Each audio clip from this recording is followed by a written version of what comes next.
عليه وسلم لا حول ولا قوة إلا بالله رب اشرح لي صدري ويسر لي أمري واحلل عقدة من لساني يفقه قولي اللهم أرنا الحق حقا وارزقنا اتباعه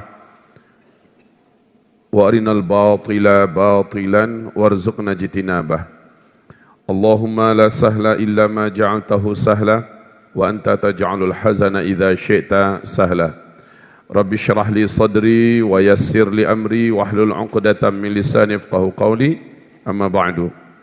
Ibarat Allah sekalian, hamba-hamba Allah yang kami muliakan, segala pujian dan syukur kita untuk Allah Rabbuna Azza wa Jal.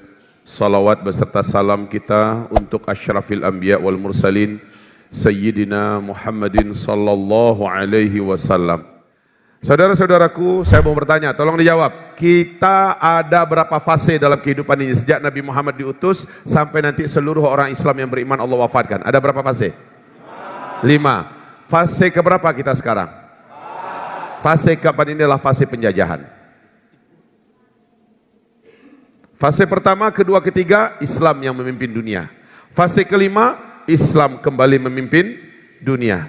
Fase keempat, fase penjajahan. Sementara bumi ini Allah wariskan dalam banyak ayat-ayat Allah dalam Al-Quran. Bumi ini kami wariskan untuk hamba-hambaku yang beriman. Sekarang yang mewarisi bumi, yang menguasai bumi, yang memimpin bumi bukan hamba-hamba Allah yang beriman, tapi musuh agama Allah subhanahu wa ta'ala. Fase keempat, ini hadisnya sahih, diriwayatkan oleh Imam Ahmad. Mari kita dengarkan. InsyaAllah pinjam. Enggak permanen nih. Tadi permanen loh. Coba di masjid yang satu tadi. Katanya enggak, saya tes permanen.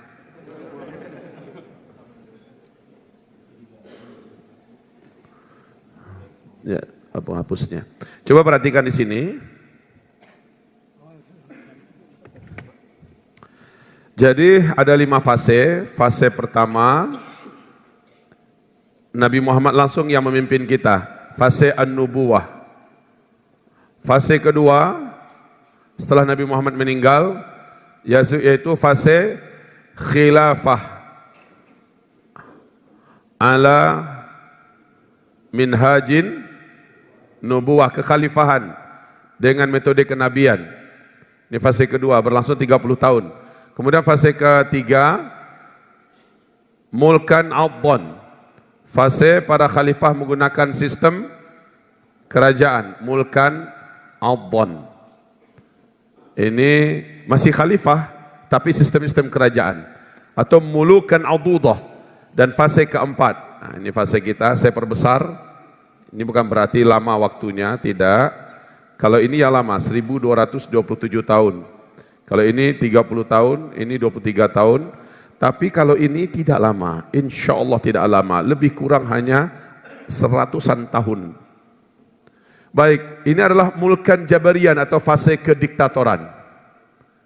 Di sini Islam sedang tidak memimpin, orang yang beriman justru dijajah. Kondisi orang beriman di sini Allah sebutkan. Kondisi di sini Allah sebutkan di dalam Al-Quran surat An-Nur ayat 55. Kemudian setelah fase ini berakhir, kita akan merdeka total. Kemerdekaan kita ini diumumkan oleh Allah dalam Al-Quran. Ini yang saya sebutkan dari surat apa? Surat An-Nur, surat 24 ayat yang ke-55. Baik, yang ada Al-Quran silahkan dibuka. Jadi Allah mengumumkan ini di Al-Quran surat An-Nur surat 24 ayat 55. Baik, kita merdeka lagi di sini. Islam akan kembali memimpin dunia, khilafah ala minhajin nubuwah. Ala minhajin nubuwah. Baik. Dan ini yang sedang dikhawatirkan oleh orang-orang yang enggak ngerti Islam. Orang yang enggak ngerti Al-Qur'an, enggak ngerti riwayat-riwayat hadis Nabi Muhammad yang sahih. Mereka khawatir tegaknya khilafah. Apa yang mau dikhawatirkan? Kalau saya mau cerita kepada kita semua, dan silakan buka kembali sejarah, khawatir apa kita dengan khilafah? Ya Allah, karena enggak tahu ini. Jadi orang yang benci dengan khilafah, Satu di antara dua, nggak mungkin ada yang ketiga. Yang pertama, orang yang jahil tentang Islam dan terprovokasi oleh isu-isu negatif tentang khilafah Islamiyah. Dia nggak ngerti. Walaupun gelarnya profesor doktor, walaupun gelarnya mungkin banyak macam-macam, tetapi dia tidak mendalami, tidak mengerti bagaimana Al-Quran, bagaimana hadis dan sebagainya. Yang kedua, orang munafik yang memang sengaja disekolahkan tapi untuk menyerang Islam. Ini orang-orang yang macam ini yang akan menyerang tentang khilafah Islamnya. Padahal konsep khilafah adalah konsep Allah. Belum ada Nabi Adam, ini sudah Allah umumkan, inni ja'ilun fil ardi khalifah. Aku akan jadikan di muka bumi seorang khalifah. Khalifah itu artinya pemimpin bumi, di mana dia akan menjalankan tugas-tugas dari saya untuk meramikan, untuk melestarikan, mensejahterakan, memakmurkan bumi dan semua kehidupan di atasnya. Itu namanya khalifah. Ketika Nabi Muhammad meninggal dunia, digantikan oleh para sahabat-sahabatnya, disebut dengan khalifah yang 4, Khulafaur Rasyidin. Kemudian di Al-Quran surah An-Nur, terakhir nanti, aku berjanji kata Allah, kalian semua akan kembali menjadi khalifah di muka bumi, yaitu memimpin seluruh dunia. Di hadis ini, hadis sahih pun Nabi menyebutkan, jadi yang benci dengan khilafah Islamnya atau khalifah, memang nggak ngerti bahwa ini adalah konsep Allah. Tahu enggak di masa-masa jaya khilafah Islamnya? Salah satu contohnya adalah di masa Umar bin Abdul Aziz. Cari sejarahnya di mana ketemu ada orang yang mau menerima zakat pada masa itu. Tidak ada Pak, orang semuanya sudah kaya. Tidak ada lagi yang berhak menerima zakat. Tidak ada pajak-pajak yang memberatkan. Rumah sakit gratis dan semua fasilitas biaya hidup ringan seringan-ringannya. Ketika khilafah Islam mewujud, hampir-hampir tidak ada pembunuhan di muka bumi. Tidak ada. Ya, dalam artian pembunuhan apa? Bukan artian perang ya. Di sebuah pemerintahan, toko terbuka aman. Barang tertinggal aman. Dan itu saya temukan di beberapa negara sekuler sekarang ini. Padahal mereka menggunakan sistem khilafah Islamnya. Baik, kita kembali. Di masa-masa jayanya khilafah Islamnya, di zaman Harun Ar-Rasyid, salah satu di antara contoh zaman-zaman jayanya khilafah Islamnya, antum tahu berapa gaji seorang polisi yang pangkatnya paling bawah?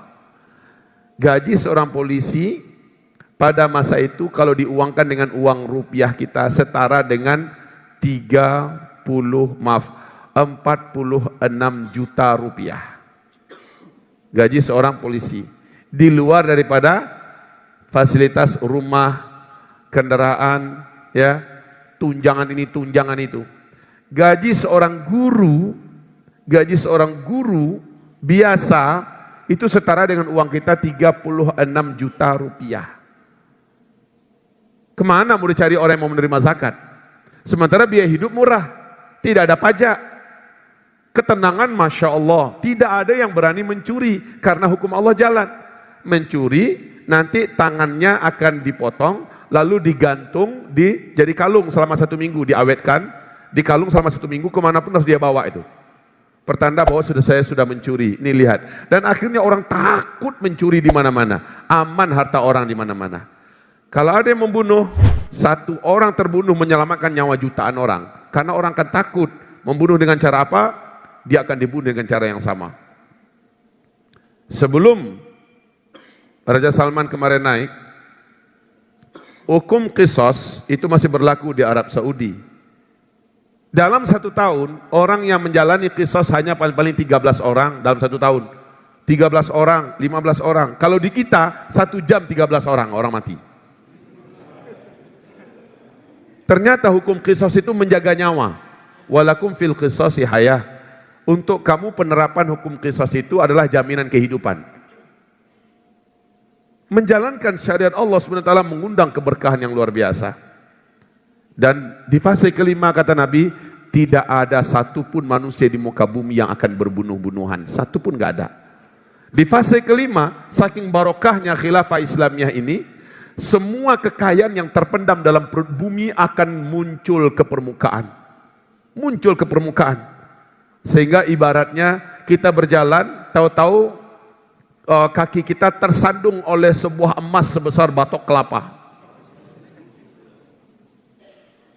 Rasulullah bersabda pada masa itu, kalian akan sulit mencari orang yang mau menerima sedekah, karena tak ada orang yang mau menerima. Jangankan zakat, sedekah pun orang menolak. Jangankan sedekah, akan ada di antara kalian nanti, kata Rasulullah, membawa 2 telapak tangannya emas menjulang, diberikan sebagai hadiah untuk tetangga. 2 telapak tangan emas murni dibawa ke tetangga. Pak, Bu, ini hadiah dari saya, please terimalah. Apa kata tetangga? Aku bersaksi, engkau memang tetangga yang baik hati, engkau memang tetanggaku yang beriman dan soleh. Terima kasih banyak, aku tak bisa menerima hadiahmu. No, di dapur udah berapa karung itu, bingung mau diapain. Wallahi kaum muslimin, pada fase kelima kata Rasulullah, dan ini hadisnya sahih, bukan dongeng. Pada fase kelima itu nanti, hewan buas satu muka bumi di hutan-hutan akan Allah jadikan jinak. Sehingga saat itu anak-anak kecil dan kalian akan bergelut dengan macan, dengan singa, dengan harimau. Bergelut Pak, kayak kita bergelut dengan kucing. Bayi-bayi kalian akan dikelilingi oleh ular-ular hitam gurun Sahara paling berbisa. Sementara bisanya sudah Allah cabut. Gigi mereka yang tajam itu tidak akan menjadikan anak kita dipatok oleh mereka untuk ditelan. Hanya dijilat-jilat, ibaratnya dikemat-kemat, kemudian anak bayi kita ditinggal. Kayak dia membelai-belai. Ini hadisnya sahih semua. Nanti tolong antum baca buku Tanda-Tanda Kiamat Negeri Syam. Sebelumnya saya anjurkan yang belum punya kitab, silakan Ensiklopedia Akhir Zaman, Zikir Akhir Zaman. Sekarang buku terbaru. Ini tanda-tanda kiamat akhir zaman ini di negeri Syam. Ada di luar bukunya, harganya 80.000 sesuai dengan apa yang dikatakan oleh pihak penerbit kita. Dan dalam harga ini ada 50% saya anggarkan untuk agama Allah Subhanahu wa taala. Maka sambil kita mendapatkan modal untuk bahan referensi kita dari rujuk-rujukan yang sahih dan kuat terkini, kita juga berinfak untuk agama Allah Subhanahu wa taala. Baik kaum muslimin, kita lanjut. Fase kelima ini tidak ada satupun manusia, jangankan kaum yang berperang, negara yang berperang, 2 orang lelaki pun takkan ada yang berkelahi, walaupun beda keyakinan, beda agama, takkan ada yang berkelahi. Amannya luar biasa. Nanti pada masa itu jarang menemukan orang sakit di muka bumi. Akhirnya rumah-rumah sakit sepi. Yang paling hebat, polisi akan berganti profesi. Karena apa? Karena para penjahat sudah tidak jahat lagi. Kemudian penjara-penjara yang banyak dan itu tak mampu menampung manusia sekarang, besok itu akan sepi Pak, akan menjadi asrama-asrama pendidikan. Dijadikan sebagai tempat-tempat pendidikan tahfiz Quran, dimewahkan tempatnya dan sebagainya. Itu terjadi di masa khilafah Islamiyah fase kelima. Pertanyaannya, apa yang ditakutkan? Oh, bertentangan dengan Pancasila. Kata siapa? Yang ngomong bertentangan dengan Pancasila kan batok ente yang ngomong begitu. Enggak akan diotak-atik tuh Pancasila, tak akan diganggu tuh Pancasila. Ya. Ini hanyalah racun yang sengaja disuntikkan oleh orang-orang dengki dan busuk hati dengan kejayaan Islam. Lalu dia coba bentur-benturkan antara khilafah dengan Pancasila. Kalau Pancasilanya, kita berani buka-bukaan sejarah. Yuk, yang buat Pancasila ini siapa? Bukannya para pejuang kita dulu? Hah? Bukannya para alim ulama kita? Betul tidak? Pasal demi pasal, ayat demi ayat yang ada dalam Undang-Undang Dasar 45, sila demi sila, semuanya inspirasi daripada ruh Al-Quran. Apanya yang dikhawatirkan? Justru yang berteriak, akulah Pancasila, akulah Indonesia, harus kita pertanyakan sejauh mana loyalitasnya kepada Pancasila. Begitu. Baik ya, kita bicara tentang hakikat kemerdekaan di akhir zaman. Nah baik, kembali kita lihat kepada Fase keempat, kita sedang benar-benar dijajah saat ini. Dalam hal apapun saja, kita sedang dijajah. Sepakat atau tidak? Setuju? Dalam hal ekonomi, kita tidak punya lagi apa-apa lagi. Seperti kata mantan Panglima TNI kita yang lalu, aku lihat segalanya, aku lihat semuanya. Tapi sayang, itu bukan lagi punya kita. Kondisi kita saat ini, dalam segi politik, kita mencoba mendapatkan kembali hak kita dengan jalur demokrasi. Kita coba bersaing, tapi seenak udelnya mereka untuk merampas hak kita. Betul tidak? Maka kaum muslimin, kita mencoba bergerak di bidang yang mana saja yang selama ini kita tinggalkan, tapi ternyata kita sudah dikunci oleh mereka. Kita sudah tidak lagi merdeka di atas tanah air kita sendiri. Dan kemerdekaan yang paling tinggi adalah keamanan. Kita sudah tidak aman lagi, terancam. Kaum muslimin yang kami muliakan, maka kemerdekaan yang sebenar-benarnya adalah kita aman, tenang di mana-mana, jalan sendirian di malam hari, kita aman. Tapi sekarang coba jalan sendirian kalau berani. Para begal keluyuran di mana-mana. Kapanpun garong, perampok bisa mencabut nyawa kita, dan mereka tak pernah ada rasa kasihan di mana-mana. Mana ada keamanan sekarang?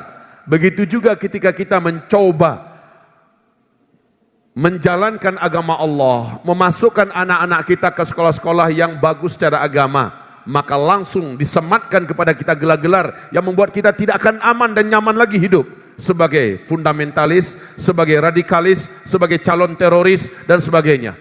Itu disematkan semuanya kepada kita. Ini adalah benar-benar tercabut sudah rasa aman daripada kita. Bukankah merdeka itu setelah itu harusnya kita aman? Betul tidak? Dan keamanan itu makin lama di sini makin mahal harganya. Makin lama di sini makin mahal harganya. Kemudian yang paling hebat, kita tidak merdeka lagi mentauhidkan Allah. Ini yang paling bahaya, Pak. Saat Bilal berhasil merobek silk yang membelenggu jiwanya, yang selama ini memperkosa kemerdekaan imannya, dan dia robek itu dengan keimanan la ilaha illallah, Bilal langsung diintimidasi, disiksa sejadi-jadinya. Ammar bin Yasir, ayahnya Yasir, ibundanya juga dibunuh di depan mata Ammar karena tak merdeka untuk mentauhidkan Allah Subhanahu wa taala. Tak merdeka untuk mentauhidkan Allah. Di zaman sekarang kita dipaksa untuk mensyirikkan Allah Subhanahu wa taala. Tidak ada syariat Allah yang bisa dijalankan di mana-mana kecuali syariat ibadah mahdoh. Kalau haji masih oke. Zakat masih oke, puasa masih oke. Tapi coba ketika kita mulai mengajak kepada syariat Allah yang lebih luas, syariat Allah di ekonomi, syariat Allah di pendidikan, syariat Allah di politik, syariat Allah di undang-undang, syariat Allah, coba kalau berani, kita akan langsung dituduh sebagai anti Pancasila, akan dituduh sebagai teroris, akan dituduh sebagai fundamentalis dan sebagainya. Benar-benar kita sudah tidak merdeka dan kita digiring dan dipaksa untuk syirik kepada Allah Subhanahu wa taala. Di mana-mana hari ini yang disuruh untuk ditaati lagi bukan Allah, bukan Rasul, tapi apa kata yang sedang memegang tampuk kekuasaan. Kemerdekaan itu sudah tidak lagi di tangan kita. Yuk kita lihat Al-Quran. Siapa yang buka? Ada aplikasi Al-Qurannya? Buka. Saya jamin ini dari seluruh yang hadir 10% entah ada atau tidak megang Al-Quran dibandingkan HP. Semuanya pegang HP kan? Ada masing-masing HP. Padahal Al-Quran harganya nggak seharga HP. Al-Quran paling-paling harganya yang bagus itu 150.000. Ya, itu udah bagus sekali itu. Tapi nggak punya. HP yang harganya 1 juta, 1,5 juta, paling murah 600.000, 500.000, kita bisa beli, ngisi pulsa tiap sebentar. Al-Quran nggak perlu ngisi pulsa. Nah, Al-Quran ini menyelamatkan kita. HP malah nyedot energi kita, melumpuhkan dan melemahkan saraf-saraf kita. tapi kita bawa kemana-mana. Udahlah itu nggak ada aplikasi Al-Qur'annya lagi. Baca innalillah. Baca Innalillahi. yang saya maksud itu antum. Antum menginnalillahi diri sendiri. Coba lihat aplikasi Al-Qur'annya, buka surat An-Nur, kita akan bicara hakikat kemerdekaan akhir zaman. Surah An-Nur ayat 55. A'udzu billahi minasy syaithanir rajim. Wa'adallahu alladhina amanu minkum wa 'amilus shalihat la yastakhlifannahum fil ardi kama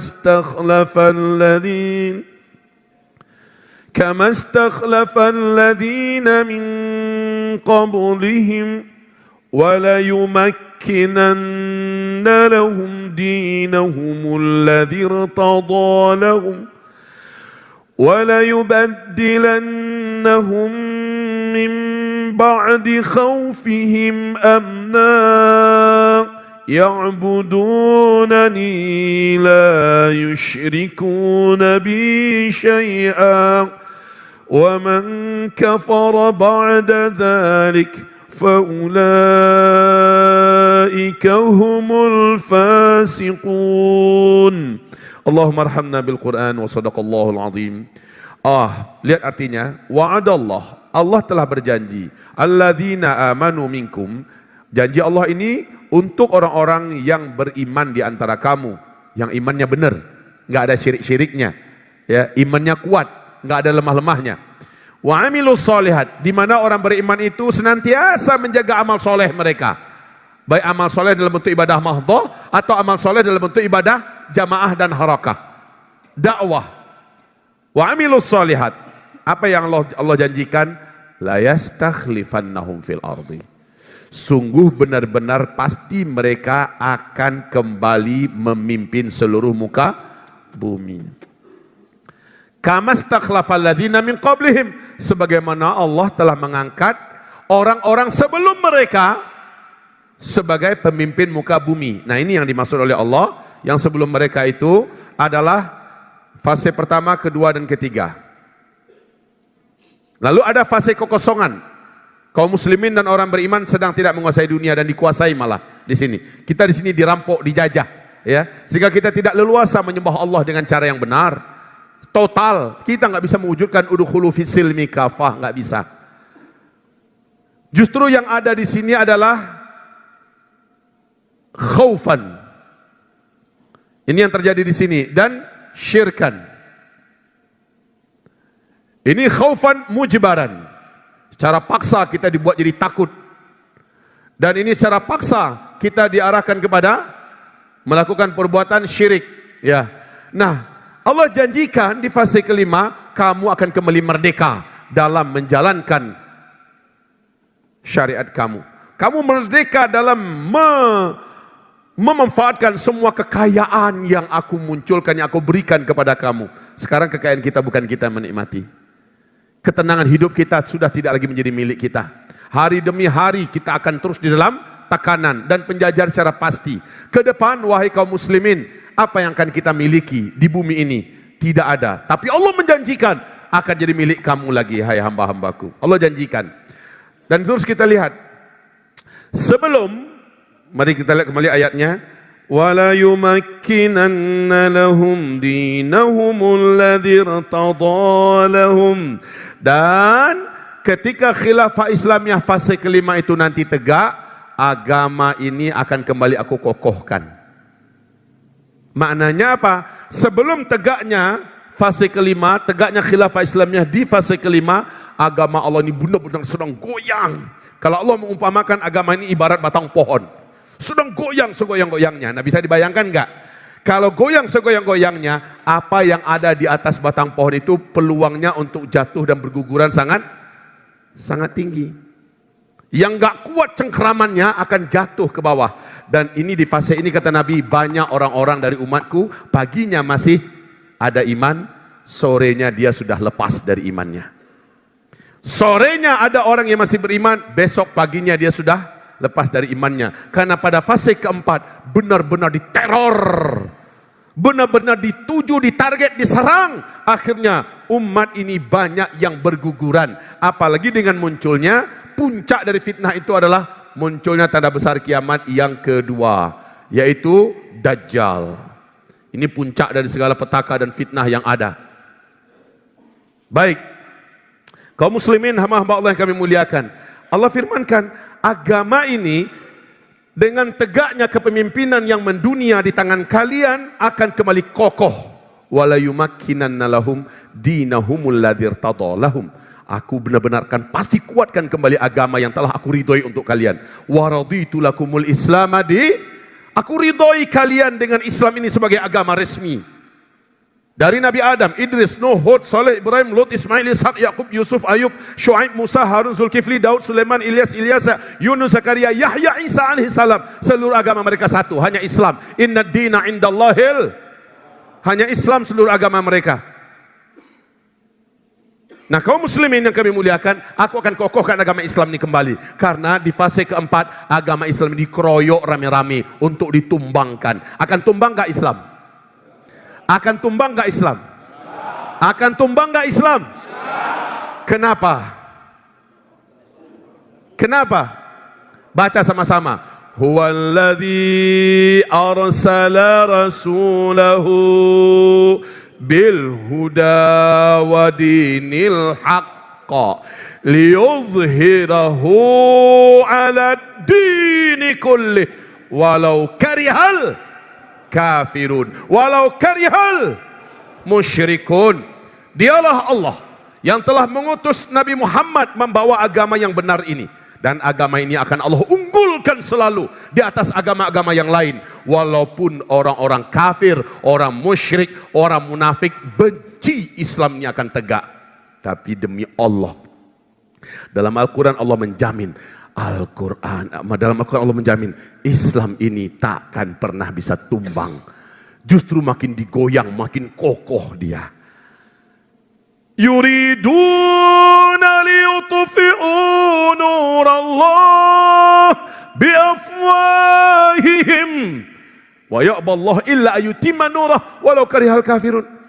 Semua dengan mulutnya, dengan medianya, dengan apa yang mereka miliki, mereka ingin padamkan cahaya Islam ini. Wa ya'ballah, Allah takkan membiarkannya. Illa ayyutimma nurah. Yang terjadi adalah makin dipadamkan, makin bercahaya. Makin dipadamkan, makin terang benderang agama Allah ini. Maka saya yakin, wahai hamba-hamba Allah, makin Islam diinjak-injak, makin kaum muslimin dizalimi, makin dekat kemenangan untuk Islam. Takbir. Ini keyakinan dari mana? Dari Al-Quran. Informasinya begitu. Jadi Allah sebutkan agama ini setelah tegak khilafah akan kembali kokoh. Berarti agama sedang goyang-goyangnya sekarang, ya. Karena digoyang dari kanan, dari kiri, dari depan, dari belakang, dari atas pun diusahakan. Diracuni pula dari bawah. Ternyata pelindung agama ini langsung Allah. Masya Allah. Yang gak bisa. Orang cebong yang mau berhentikan agama ini gak bisa.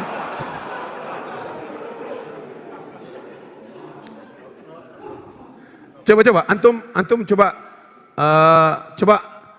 Nabi Musa berhadapan dengan cebong. Firaun maksudnya. Firaun, kalau dia otaknya cukup gede, harusnya dia akan mikir. Ketika terbelah laut, kemarin kami kunjungan ke Laut Merah yang diseberang oleh Nabi Musa itu. Ketika terbelah laut, kalau memang otaknya itu bukan otak cebong, dia bisa mikir, ini bukan makhluk yang bisa buat macam ini. Pasti dia akan tobat di situ, dia akan takut. Ini enggak, otaknya memang sedikit, kecil. Dia lewat, mati cebong, Firaun. Padahal dia punya segala-galanya. Dia punya segala-galanya, lengkap sama dia.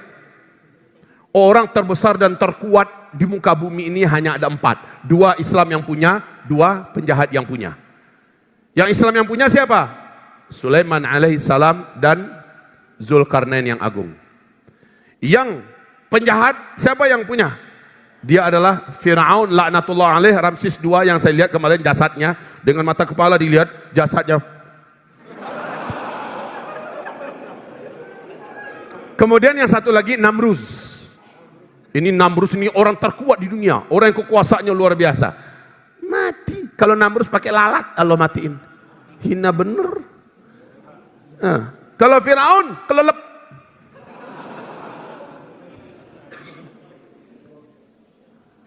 Ya, jadi saudara-saudaraku, perhatikan, kalau otaknya cukup gede, maka dia tidak akan berani melawan Allah Subhanahu wa taala. Allah jadikan sungai Nil berdarah. Asal ditahu sanggup sungai Nilnya mau dipakai jadi darah. Asal orang ingin ambil air sungai Nil berdarah, merah sungai Nil itu dengan darah. Mestinya mikir.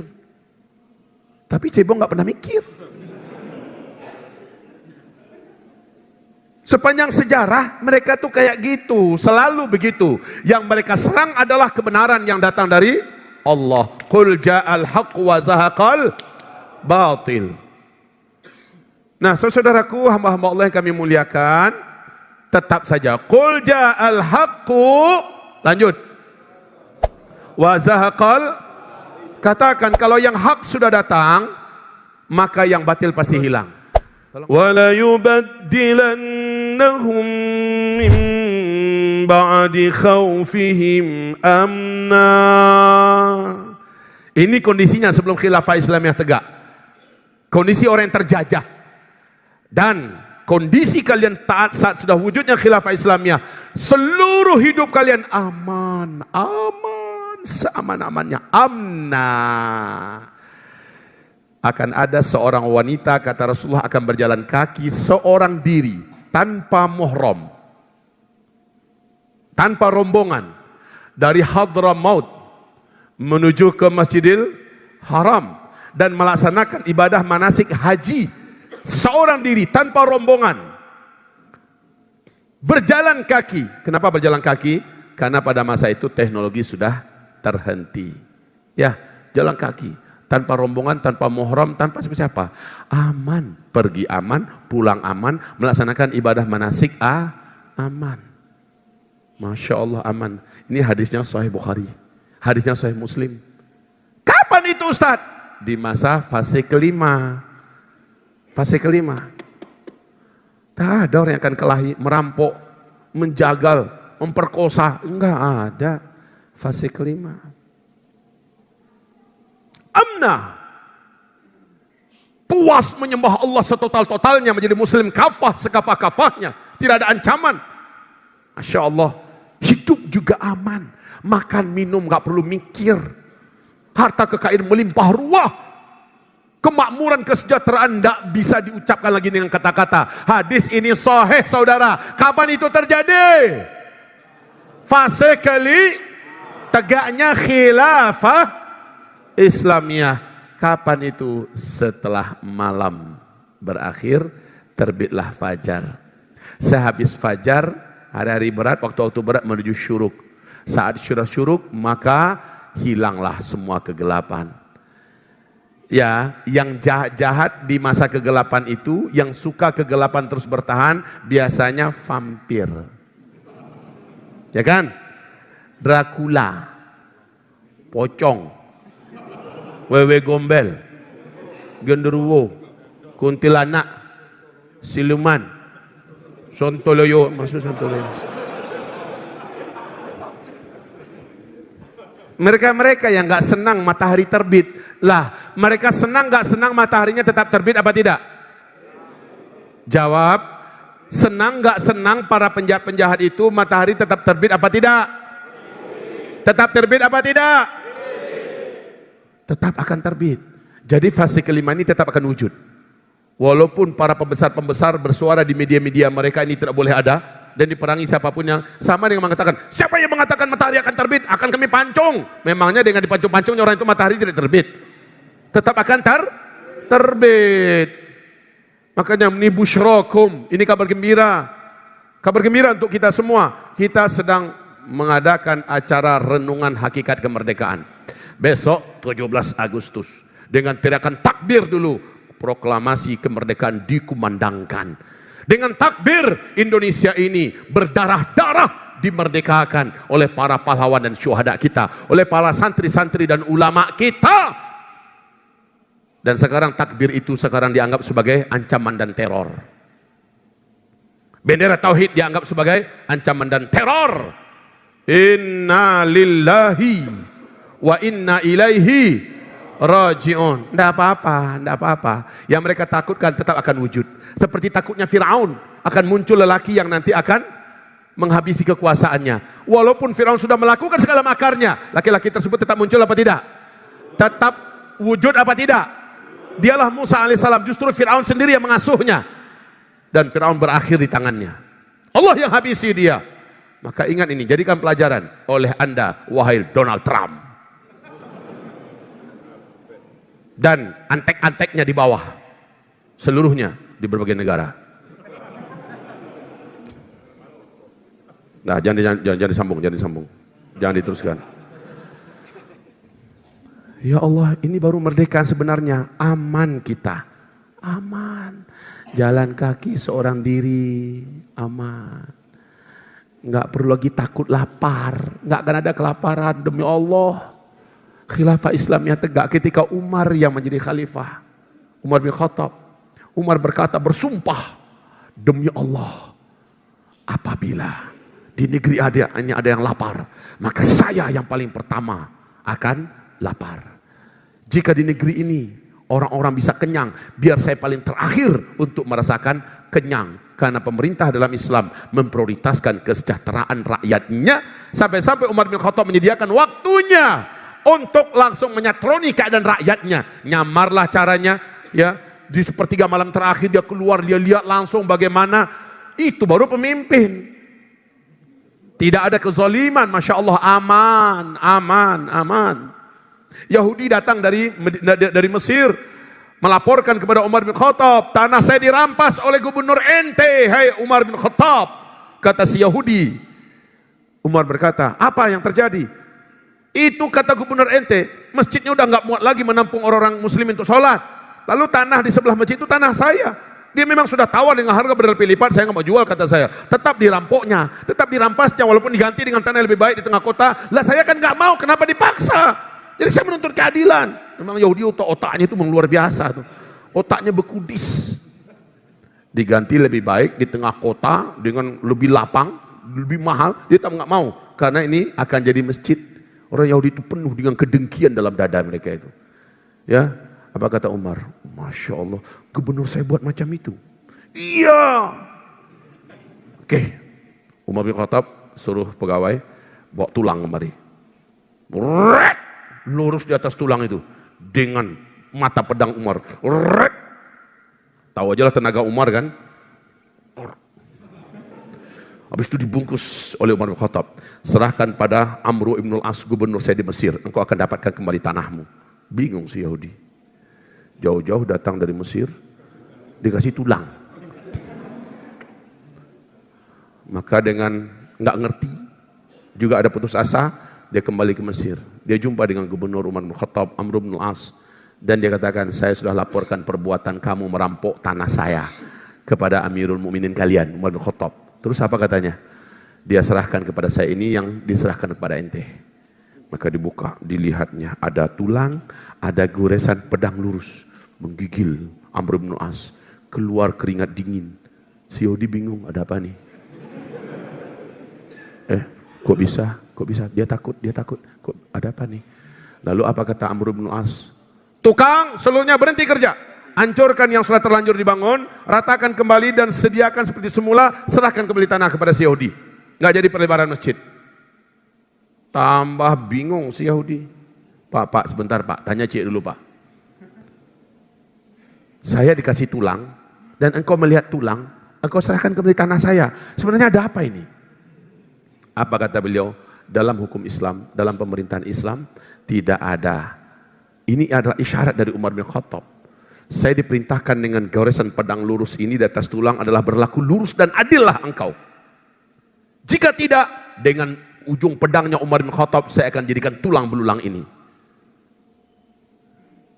Ini yang menjadikan saya mengembalikan kembali hakmu. Ya Allah, ya Rabb. Luar biasa ya. Tidak ada kezaliman dalam pemerintahan Islam. Pemerintahan Islam itu hukum tajam ke atas, tajam ke bawah. Enggak pilih-pilih. Apa kata Nabi Muhammad? Ya Fatimah, walladzi nafsu Muhammadin biyadih, demi jiwa Nabi Muhammad ada di tangannya Allah. Lau anna Fatimata binta Muhammadin saraqat laqata'a Muhammadun yadaha. Kalau Fatimah anak kandungnya Muhammad yang mencuri, langsung aku ayahmu Fatimah yang akan potong tangan kamu.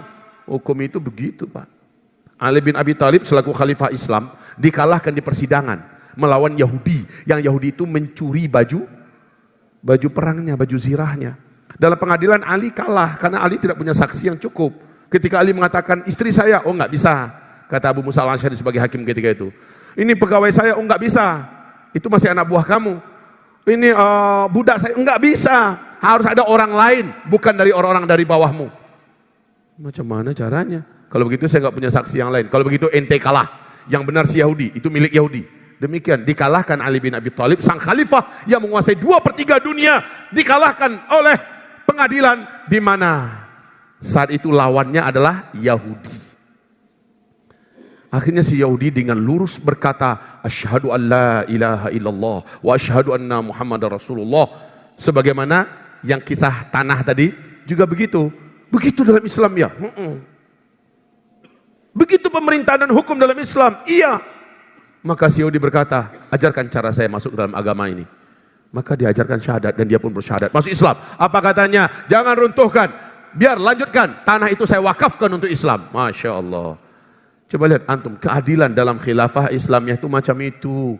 Lalu siapa yang takut dengan tegaknya keadilan? Pasti para penzalim. Siapa yang takut dengan terbitnya matahari? Pasti adalah vampir dan Dracula.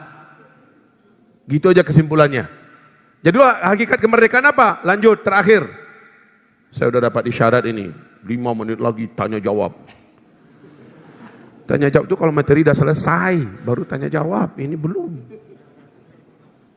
Ya, terus ya'budunani la yusyrikuna bi syai'a. Saat khilafah Islamnya tegak, umat ini, seluruh hamba-hamba Allah akan murni mentauhidkan aku dan mereka tidak akan mensyirikkan aku dengan sesuatu apapun. Hari ini Allah disyirikkan. Media-media massa menampilkan para dukun-dukun. Acara-acara syirik ditampilkan. Yang bisa membuat menyimpang akidah dan tauhid ditampilkan dengan para pesulap-pesulap, pesulap pada hakikatnya adalah para ahli-ahli sihir, ya, dianggap sebagai aktor, artis yang dijumawakan, Masya Allah. Kemudian juga Allah disyirikkan dalam segi hukum, di mana hukum Allah nggak dipakai. Bahkan ada yang berteriak-teriak, siapa yang ingin syariat Allah dipakai di Republik Indonesia, keluar dari Republik Indonesia. Masya Allah. Itu orang luar biasa. Lalu dijawab oleh salah seorang hamba Allah, yang juga jawabannya cukup viral. Alhamdulillah. Apa katanya? Siapa yang tidak suka hukum Allah diberlakukan di wilayah kekuasaan Allah, maka keluar dari wilayah kekuasaan Allah, keluar dari bumi Allah. Antuk paja. Itu bahasa Minang, antuk paja itu terdiamlah orang ini. Ini wilayah kekuasaan Allah buminya ini. Betul tidak? Tadi dia mengusir siapa yang ingin menerapkan syariat Allah di bumi Republik Indonesia ini, keluar dari Republik Indonesia. Maka dijawab oleh kawan kita, siapa yang tidak suka dengan hukum syariat Allah diberlakukan di bumi kekuasaan Allah, maka keluar dari bumi Allah. Udah, diam dia. Ya walaupun begitu karena media di tangan mereka, ya sudahlah. Tapi kita kembali, Pak. Saat ini hakikat kemerdekaan adalah apabila kita mendapatkan keamanan seaman-amannya dalam hal menikmati beribadah kepada Allah Subhanahu wa taala, menikmati kekayaan dan harta benda kita, dan mendapatkan keamanan di mana nyawa dan harta kita, kehormatan kita dan sebagainya aman seaman-amannya. Itu baru hakikat kemerdekaan. Kalau itu belum terwujud, kita masih terjajah. Begitu juga saat kita belum bisa mentauhidkan Allah, sebenar-benarnya mentauhidkan Allah seperti dikatakan dalam pembukaan proklamasi kemerdekaan Republik Indonesia, maka ketika itu sebenarnya kita belum benar-benar merdeka. Merdeka itu adalah merdeka dalam mendapatkan keamanan dan hak-hak kita. Merdeka dalam mendapatkan ketauhidan Allah yang kita wujudkan dalam akidah kita. Kita bebas menyembah Allah, tidak takut dengan apapun. Kita bebas mau memakai lambang-lambang keislaman kita, tidak takut dengan apapun. Sekarang sudah ada di Indonesia sebelah timur, santriwati di sekolah umum pakai jilbab, tidak boleh masuk. Betul tidak? Tak boleh masuk, suruh lepaskan jilbab, baru boleh masuk. Ya Allah, ya Rabb, kemerdekaan tak ada. Lihat sekarang di Uighur. Nama muslim pun nggak boleh. Sekarang nama Muhammad di beberapa tempat di airport sudah mulai dilarang-larang. Nama Muhammad aja nggak boleh. Ke depan azan di masjid nggak boleh. Orang belajar ilmu agama dari SD sampai perguruan tinggi direncanakan, diundang-undangkan untuk tidak lagi diizinkan. Nggak boleh. Ya Allah, kita hidup di negeri apa ini? Negeri antah berantah. Semoga Allah Subhanahu wa taala memberikan kemerdekaan sebenar-benarnya untuk kita. Amin ya Rabbal. Tapi nggak bisa kemerdekaan itu hanya didapatkan dengan doa. Ya Allah, ya Allah. Ustadz, kita sudah berjuang kemarin Ustadz. Alhamdulillah, secara politik kita sudah memanfaatkan tunggangan demokrasi ini untuk memenangkan kita Ustadz. Ternyata Ustadz, belum Ustadz. Di mana letak pertolongan Allah itu? Katanya Allah akan tolong kita. Justru itu syaratnya. Syaratnya adalah kita habis-habisan dulu, babak belur dulu. Antum coba lihat di film-film Hollywood dan juga di film-film Bollywood.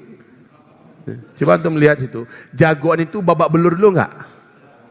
Babak belur dulu, mati kemudian, gitu ya? Kan enggak kan? Babak belur dulu, menang kemudian. Biasanya begitu enggak? Berdarah-darah dulu, luka-luka dulu, ya kan? Kadang-kadang sampai dipermak kembali onderdil tubuhnya, ya. Kemudian dia tampil sebagai jagoan, menang, kan biasanya begitu. Ya kita juga akan seperti itu. Ini sunatullah. Orang non muslim pun bisa membuat film sesuai dengan fitrah. Yang benar pasti menang. Betul?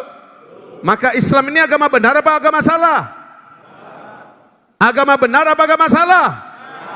Nabi Muhammad gagal mewujudkan janjinya di mana dia berkata, kita menurut Allah akan masuk Mekah dalam keadaan aman dan kita akan menyembelih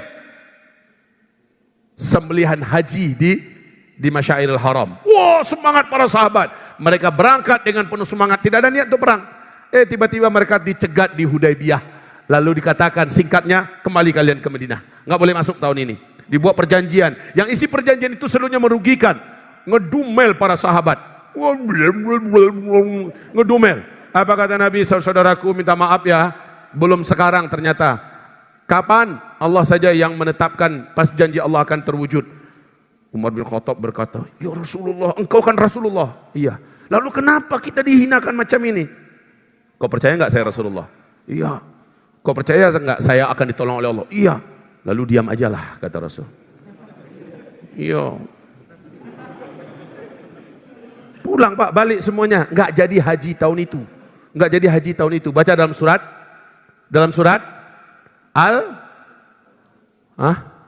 Surat apa? Pokoknya surah Al-Quran. Al-Fath. Baca itu kisah di mana penaklukan itu terjadi setelah kemenangan yang dibayangkan itu dari depan mata ternyata enggak jadi. Mirip dengan kita kemarin. Mirip lah. Enggak sekarang. Tapi emang kebenaran ini akan dikalahkan oleh kegelapan? Tidak. Kita teruslah, jangan putus asa, tampil terus dan jangan pernah berhenti, dan kita jalani terus skenario Allah Subhanahu wa taala dengan ikhlas, dengan sabar, dengan ridho, dan tetap kita taati komando ulama yang sedang memimpin kita. Gitu ya. Walaupun para pencibir makin banyak. Orang-orang mencibir itu lihat wajahnya nggak ada yang bersahabat tuh.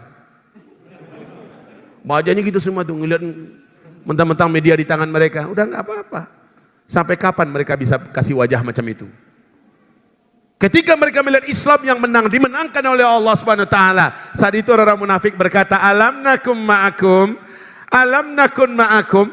Kita kan dulu sama-sama. Dulu waktu 212 kan kita bareng. 411 kan kita bareng. Ternyata dia jadi kutu loncat kan, meloncat kemana-mana. Habis itu yang menang ternyata Islam. Lalu mereka pula-pula balik lagi. Itu akan terjadi tuh, lihat aja lah. Yang penting kita menghayati hakikat kemerdekaan itu adalah kita merdeka menjalankan agama Allah Subhanahu wa taala dan mendapatkan keamanan di tanah air muka bumi Allah Subhanahu wa taala ini. Itu baru namanya merdeka. Merdeka. Takbir. Takbir. Takbir. Merdeka. Apa yang merdeka? Yang tadi saudara, yang tadi merdeka dalam menjalankan agama Allah Subhanahu wa taala, merdeka dalam menikmati seaman-amannya rezeki dan nikmat dari Allah Subhanahu wa taala sesuai dengan peraturan Allah Subhanahu wa taala. Sebelum itu maka kita belum mendapatkan kemerdekaan. Tapi orang yang merdeka memperturutkan hawa nafsunya, sebenarnya dia sedang dijajah oleh hawa nafsunya sendiri. Ini HAM. Mau homoseksual, mau lesbian, mau saya tenggak botol setiap malam sekian puluh botol, itu HAM. Bukan, dia sedang dijajah oleh hawa nafsunya sendiri. Kita hanya boleh terjajah oleh satu saja, yaitu terjajah oleh pencipta langit dan bumi, di mana kita tunduk dan patuh kepadanya. Itulah kemerdekaan kita selaku seorang yang berhak mendapatkan piala terbesar dari Allah, surga Allah Subhanahu wa taala. Maka kita kalahkan hawa nafsu kita. Jihad yang paling berat itu adalah jihad melawan hawa nafsu. Bukan hak asasi manusia, sebenarnya dia sedang terjajah, dijajah oleh hawa nafsunya. Dan penduduk neraka itu adalah para budak-budak hawa nafsu. Semoga bermanfaat yang saya sampaikan pada malam hari ini. Mohon maaf lahir dan batin. Ada pertanyaan silahkan, tapi yang mengarah kepada politik-politik praktis saya tidak akan jawab.